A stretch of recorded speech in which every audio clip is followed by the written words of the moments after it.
Forecast. I'm Joseph. I'm the host of the newest, most entertaining podcast on air. This is the UFC Forecast. Unfortunately, I'm missing my co-host, but I'm going over the predictions and betting breakdowns tonight for UFC 277, Pena versus Nunes 2, Moreno versus KaraFrance 2. It's taking place in Dallas, Texas. You better body slam that like button, suplex that subscribe button. This is the first video for UFC Forecast, and it's going to be fireworks ablazing in that Lone Star State. Let's go. First, I'm going to do a spinning wheel kick into the prelim opener of Orion Kasse and Blood Diamond. Let's go. All right, well, this is a pretty basic breakdown for me here. It's Adesanya's butt buddy and a guy we don't really know much about, but we don't know much about Adesanya's buddy here either. Like, he's 3-1. They don't bring in guys like that. You know, he has hands, but got submitted quite early against Jeremiah Wells there, so if it goes to the ground, I don't see him having a chance. But against a guy like Kasse, I mean, like, with no experience, maybe on the ground, Blood Diamond looks better. So, as an underdog, I will take that shot for sure. So, he's going to be my pick tonight. Kasse, you know, if he beats Blood Diamond, like, I'll keep my eye on him, but, you know, there's just not enough in my tank to pull on that favorite there, so I'm not taking her. I'm out. Next up, we got Nikolai Negumereanu and Ihor Pretoria. Pretoria's coming off that big Dana White Contender Series victory in the first round there. Big knockout. He looks good on the scales. He looks good at the face-off. This guy looks like he's here for business, and he's right up in Nikolai's face. I mean, I was going Nikolai by decision. Potentially something else, I don't know. But then after seeing Ihor, I mean, like, I'm on the opposite side 100%, and I'll likely be putting money that way on the new guy in town here. He's only 26 years old. I mean, perfect time to be coming in. He's over in Ukraine. I want to see him get it done tonight, and I hope you do too. So let's put some money on this guy. Big dog here.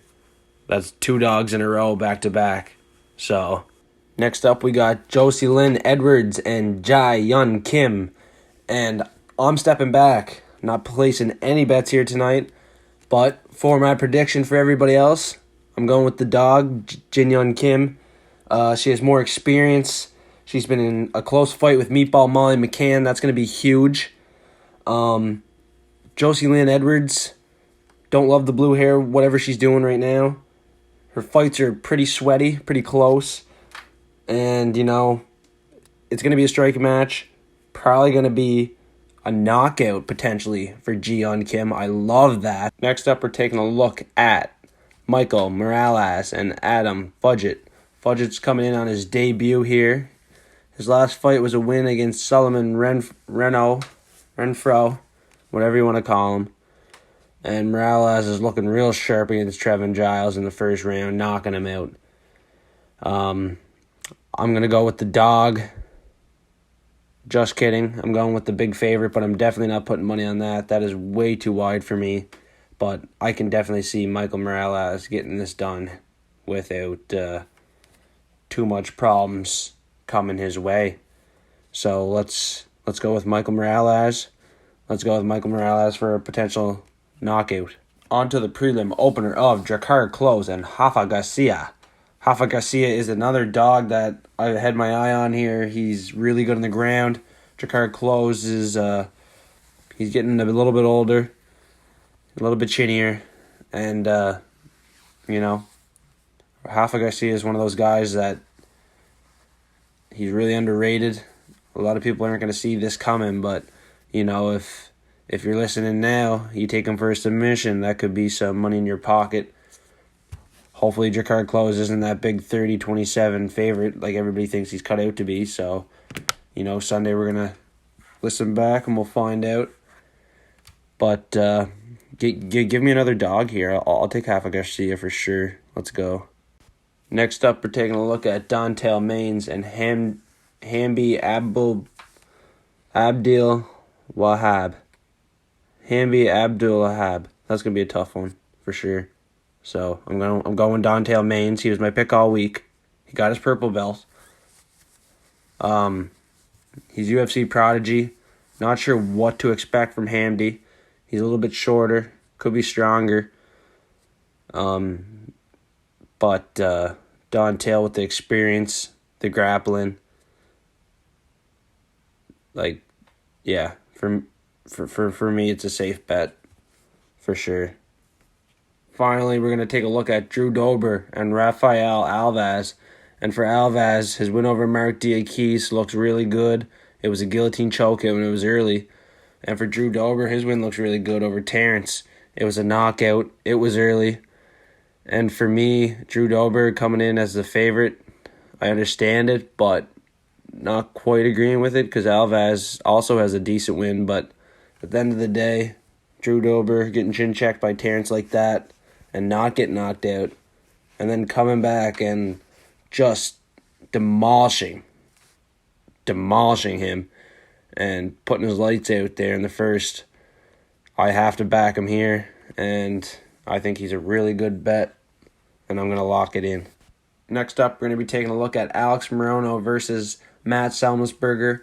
My pick, straight up, MattSellesberger, 30-27 decision. If not, it's going to be a knockout. And I could definitely see an early knockout for MattSellesberger. You know, this guy has hands. He goes in quick. He has the reach. He just fought Dobson. Solid opponent. Got the win. Mickey Gall, not so solid. Alex Morono looked like he was struggling or just playing around in there. So if that's going to be the case against MattSellesberger, you're going to get slept. Or you're going to look like an idiot. So 30-27, MattSellesberger. Hands down. On to the next. Magomed Ankalaev, Anthony Smith. This is going to be a banger. Is Anthony Smith going to get Ankalaev on the ground and submit him? Very good chance. Paul Craig did. Ankalaev's taken Santos to a decision. But if Ankalaev wants to throw a big kick up the center, I mean, he's probably going to shut someone's lights out like he did Delcha. But other than a big knockout like that, you know, it's going to be a close decision. I probably don't want to be on the Ankalaev side with these big odds. So, Anthony Smith, submission, underdog, Ankalaev, knockout. You know, there are some opportunities on this fight. It's going to be a good one to watch, so it's definitely one to tune in for. So, but to give a final prediction, Magomed Ankalaev, knockout. Let's go. Alex versus Alex. Pantoja versus Perez. I like Pantoja's side here. He got the choke against Brandon Royval. Perez hasn't fought in 2 years, and his last fight was a guillotine choke loss to Figueiredo. Yeah, it's high competition, high level, but, you know, 2 years off, not a good idea when you got to come in and fight Pantoja. So, Pantoja, he's a mean guy, and I really see him getting the finish here this weekend, and I'm going to lock that one up. On to the next fight. Next up, we got the heavyweights, Derrick Lewis and Sergey Pavlovich. Now, all week I've been on Sergey. All week. And I can see him getting the knockout here because Derrick Lewis, his gas tank, it's small, tied to a Vasa. That fight, you know, it convinced me that Derrick Lewis, you know, this is it. He's done. He can't get over that pinnacle of fighters, and that pinnacle of fighters are, you know, guys that can throw those power bombs, those guys that can outlast them. And Sergey Pavlovich is certainly a guy on the rise, certainly someone that can outlast Derrick Lewis. But, you know, Derrick Lewis might have other to say, and Derrick Lewis does know this is it for him, but, you know, he just won't be able to get past a big guy like this. I see that he doesn't really throw straight punches. He throw with a lot of power, but it's not straight. And I know that I got to come in and get inside his guard because he got a longer reach. You know, I got to throw everything straight down the line. Unfortunately for Derrick Lewis, Sergey Pavlovich is going to be coming in the center of the octagon with these big bombs, and he won't be able to avoid them, so Sergey Pavlovich is the lock for a knockout. Next up, we got the UFC Flyweight Interim Championship, Brandon Moreno versus KaraFrance. Brandon Moreno, he has a little bit of a height advantage here against KaraFrance, but it's nothing too significant. The most significant thing for me would be the City of Mexico on his back and the ground game and the fact that I beat you before. Brandon Moreno is likely in the driver's seat here, en route to a win, unless KaraFrance runs in and throws hands like he did against Cody Garbrandt. But Faceoffs look good. They look solid for both guys. This is going to be a hell of a fight. Can't wait. Nice, respectful guys, too. Both parties. Official face-off. Moreno feels like he has this one. KaraFrance is not backing down. It's not over yet. So, going to be a great, great fight. Tune into this one. For sure. On to the next fight now. We got Juliana Pena, Amanda Nunes. Well, in my opinion, Amanda Nunes needs this one more than ever for her legacy. Julia Pena is in her head more now than ever. And Julia Pena on the ground is just phenomenal. And if it goes there, I don't know. People better have some money on Pena for the submission. At the end of the day, Nunes could get it done on the feet. Pena could get it done on the ground. Likely not going to go to decision. These women are going to want that belt so bad. And I have my money on Nunes. This means legacy.